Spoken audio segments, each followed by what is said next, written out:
the 80th session of the United Nations General Assembly, commonly known in South Africa as UNGA, is the UNGA 80 this year. South Africa will participate in the 80th session of the United Nations General Assembly, or UNGA 80, which will convene under the theme Better Together, 80 Years and More for Peace, Development and Human Rights, from the 23rd to the 29th of September 2025 in New York, in the USA. President Ramaphosa will lead the South African delegation. South Africa will use this platform to reinforce a commitment to global multilateralism, human rights for all, sustainable development as a collective responsibility, and peaceful resolution of conflicts, with South Africa's special emphasis on the conflicts in the Eastern DRC, the two Sudans, and Palestine, with Russia and Ukraine as another area of focus. In addition, South Africa will use the UNGA 80 to promote South Africa's G20 presidency agenda.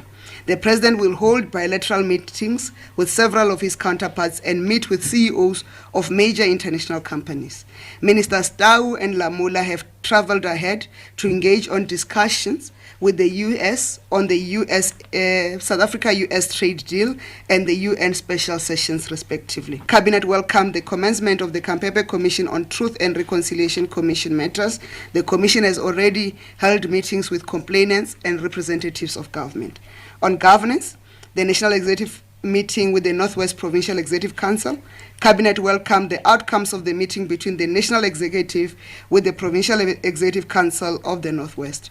This is the seventh such engagement between National Executive and Provincial Executive Councils, aimed at strengthening intergovernmental coordination and improving service delivery in line with the priorities of the 7th administration. This meeting underscored a renewed commitment to improving service delivery in the province. It affirmed the close cooperation across spheres of government to deliver critical infrastructure, such as the rebuilding of roads, provision of water infrastructure, and energy availability for powering the province's industrial ambitions.